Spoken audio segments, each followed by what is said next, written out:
Imagine spending every single day of your life getting up at the crack of dawn and tending to crops and your flocks of sheep and alpacas. You walk the same ground over and over, watching the seasons change, the sun and the rain come, and then one day, out of the blue, you awake to find that this very ground you've been trudging over for decades has been hiding an incredible treasure the entire time. And you had no clue that it was there, just inches away beneath your aching feet. Well, that's what happened to a Bolivian farming community only a few short weeks back when a team of researchers and scientists discovered something amazing on the hill where these farmers had been grazing their sheep. Stay tuned because we're talking all about it on today's episode of The Weekly Strange.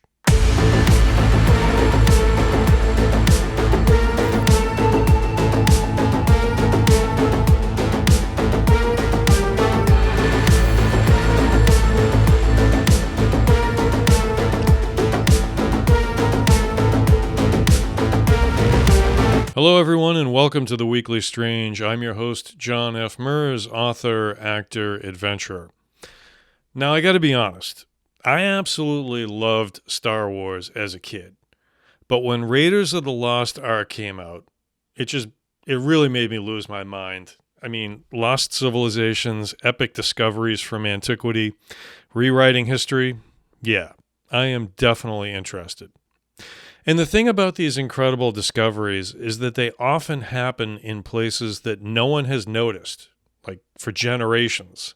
That weird dip in the ground that no one can explain, or that strange hill off in the distance that seems so out of place. Parts of the landscape that we're all so used to seeing that we think nothing of them, but they're there, hiding in plain sight. And for the farmers of a small community in rural Bolivia, that very thing happened to them.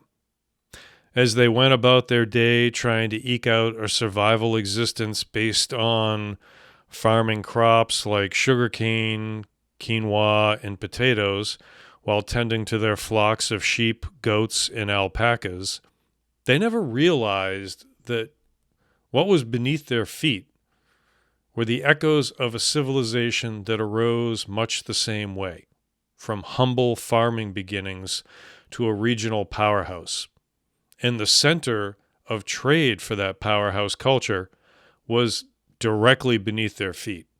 Just steps from Highway number 4 that runs a few yards away, cutting through the Andes mountain range, 12,000 plus feet above sea level. For the farmers, everything they thought they knew about the area that they farmed and where they raised their flocks and basically called home was about to change.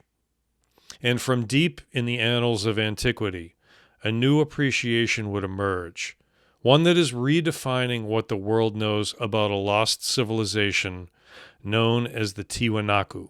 Now, many years before the rise of the Incan Empire, the Tiwanaku appeared on the eastern shores of Lake Titicaca around 500 BC.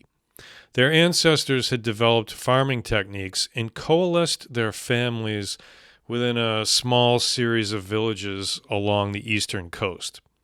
It is from these humble beginnings that the Tiwanaku started to spread their influence and culture across the region, becoming a powerful influence all across the Andes region and beyond. Their cities featured pyramids, sunken temples, massive monoliths, and exquisite works of art. But by around 1000 AD, the Tiwanaku had all but disappeared, and it would still be centuries before the Incan Empire rose to take their place. Now, what's unique about the Tiwanaku people was that they had access to three distinct environments that helped fuel their rise in influence. To the north, Lake Titicaca was a lush, fertile area suitable for growing all sorts of crops. To the west, Altiplano rose with dry and windy, arid plains suitable for grazing all sorts of animals like llama, alpaca, you name it. And to the east, the region around Cochabamba featured valleys where even more crops could be grown. Each of these distinct regions grew into prosperity, and researchers acknowledged the fact that there had to be a nexus where trade routes between them would have converged. A place where travelers would have mixed, intermingling, spreading new ideas and culture. And that place has now been found, because buried on that hill where hard-working Bolivian farmers grazed their herds and grew crops, scientists have now uncovered what is known as the Temple of Palaspata. The temple, found underneath that hill, lies approximately 134 miles from Tiwanaku's heart on Lake Titicaca. The temple at Palaspata wasn't chosen at random. It lies nearly at the center of those same three vitally important regions that I just spoke about: highlands, plains, and valleys. Each one of those regions would have had its own unique flavor, and Palaspata was the perfect spot for them all to converge. Prior to the spot being unearthed, it was first studied by researchers from above, which is when they noticed a strange square-shaped patch of ground. They then turned to drones, and using all sorts of techniques like LiDAR and more, they were able to render a 3D map of the region. And what they saw astonished them. The mysterious square shape grew into a more detailed glimpse deep into the past. Scientists were able to calculate that it spanned roughly 125 meters long by 145 meters wide, or approximately 410 feet by 475 feet.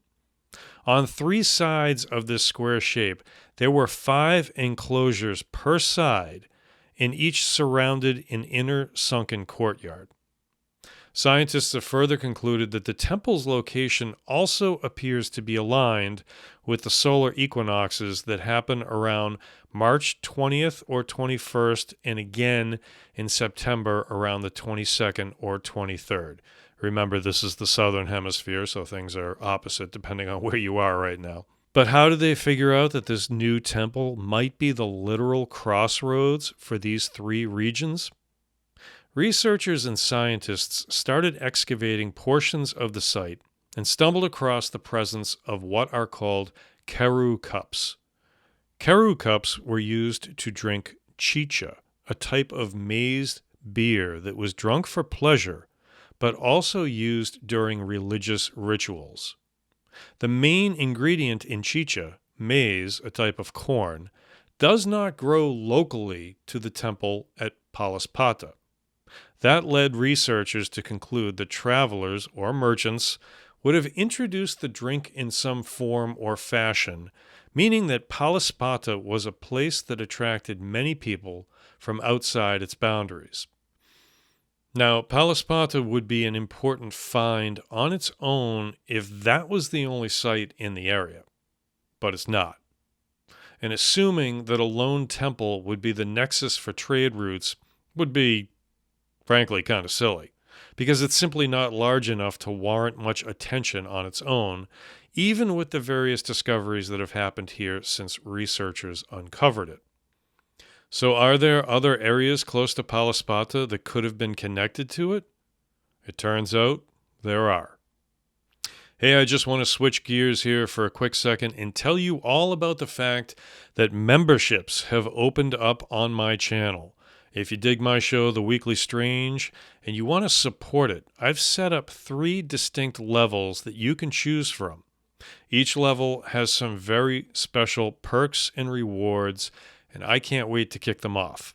So visit my YouTube channel at The Weekly Strange and hit that join button today. I'll have an official membership video launching soon that breaks everything down, but you can get started by joining today.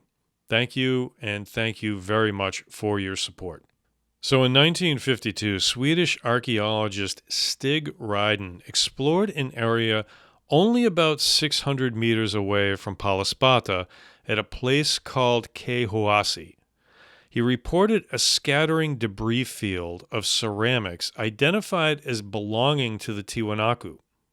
Ryden also identified burial mounds within the same perimeter, but given that a river crosses the area that Ryden explored, he assumed, incorrectly it now appears, that the size and complexity of the site was much smaller than it actually is. Because only 400 meters or so from Palaspata is another interesting site called Okotavi 1. More ceramics credited to the Tiwanaku were found at this site, along with skeletal remains, burial mounds, and more. Cooking pots, ceramics, storage jars, and just a whole bunch of other artifacts are also scattered throughout this site. Now, these sites, taken in conjunction with each other, are even now rewriting much of what scientists previously thought about this entire area. It's becoming clearer that the temple unearthed at Palaspata is just a part of something much bigger in size than was initially thought. Kehuasi and Okotavi 1 are likely not separate sites at all, but part of the overall larger site that encompasses all three, including Palaspata, and possibly others that have yet to be unearthed, making each additional discovery here truly something special. And it helps scientists to further refine the actual historical timelines for when human ancestors may have first settled into the continent and begun rapidly developing. Of course, news of the discovery has completely upset the rather sleepy nature of this region, as you can imagine. As surprised as scientists were about the discovery, the local community was even more shocked. I mean, these are the guys, men and women, they walk these lands every single day. And they've been unaware that so much history lay right beneath their feet. But with that shock comes a certain sense of pride as well. The local residents are anticipating increased attention in their area, not only from researchers and scientists, but also from tourists. Local politicians are already outlining various plans to accommodate and expand the tourism industry so that perhaps one day soon the farmers will have more to show for all of their hard work and possibly even benefit from the burgeoning tourist industry that is sure to follow any new discoveries. In the meantime, scientists and researchers are already developing extensive plans to excavate and explore this area even further. A multinational team is expected to dive deeper into Palaspata and Kehuasi and Okotavi 1 to see what else might be lurking just a few inches beneath the ground in the Bolivian highlands. I can't wait to see what they discover. And that's going to do it for this episode of The Weekly Strange. If you enjoyed the show, I'd really appreciate it if you subscribe to the channel, like the video, and turn on that notification bell so you don't miss any of our new uploads. Share this video with any like-minded enthusiasts so we can grow the channel. And leave me a comment down below. Keep it classy. You can also email me at theweeklystrange@gmail.com. Don't forget to check out the new membership perks for those who join the channel.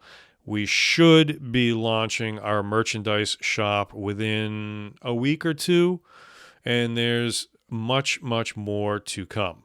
But for now, thank you for watching and listening. I will see you next time on The Weekly Strange. Good night.